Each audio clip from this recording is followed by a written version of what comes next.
বাংলাদেশের ধর্মীয় রাজনৈতিক রাহবার ইসলামী আন্দোলন বাংলাদেশের মহতারাম আমির মুফতি সৈয়দ মোহাম্মদ রেজাউল করিম পীর সাহেব হুজুর চরমনাই, আমাদের মঞ্চে আরো উপস্থিত হয়েছেন ইসলামী আন্দোলন বাংলাদেশের সিনিয়র নায়েবে আমির মুফতি সৈয়দ মোহাম্মদ ফয়জুল করিম শায়েখে চরমনাই।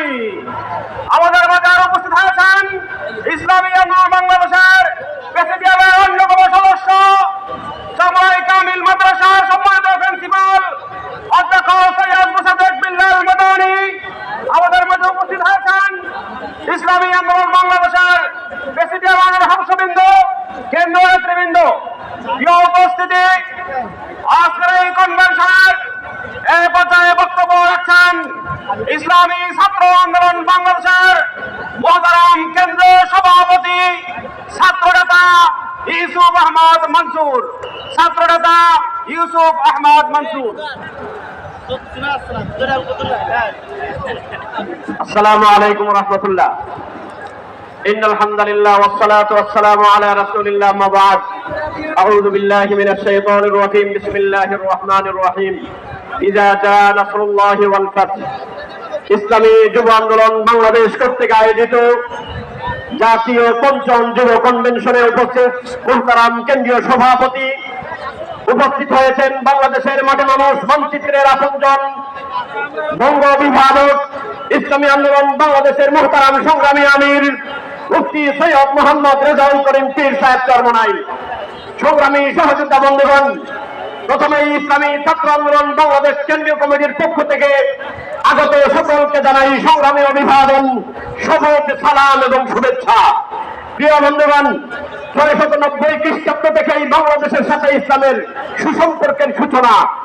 এই ধারাবাহিকতায় 712 খ্রিস্টাব্দে মোহাম্মদ বিন কাসিমের নেতৃত্বে ভারত বিজয়ের মধ্য দিয়ে এই পাক ভারত উপমহাদেশ রাজনৈতিকভাবে ইসলামের সুশীতল ছায়ায় আশ্রয় গ্রহণ করে।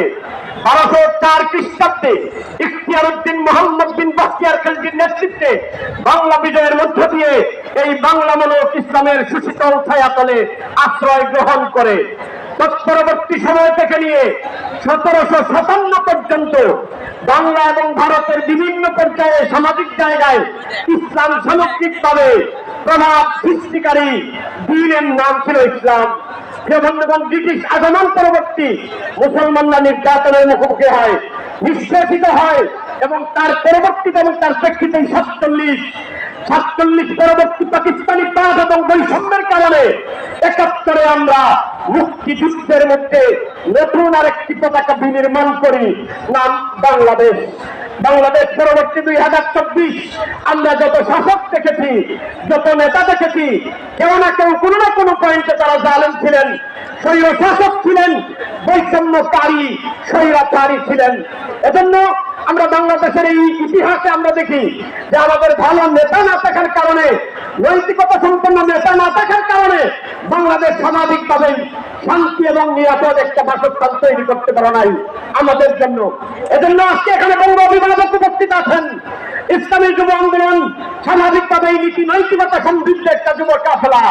আমরা উদাত্ত আহ্বান জানাবো 2025 690 থেকে নিয়ে 2024 এই পর্যন্ত সময় ইসলাম সামগ্রিকভাবে রাষ্ট্র পর্যায়ে বিজয়ী হয় নাই। 2025 যখন হোক, 2025 হবে ইসলাম বিজয়ের বসন্ত মৌসুম ইনশাআল্লাহ। যদি আমরা দাওয়াতে সর্বত্র বিচরণ করতে পারি, আমরাই হাসবো ইনশাআল্লাহ। সেই রাস্তা আহ্বান জানিয়ে কথা শেষ করছি। আসসালামু আলাইকুম রহমতুল্লাহ। সংগ্রামী সহযোদ্ধা বন্ধুগণ,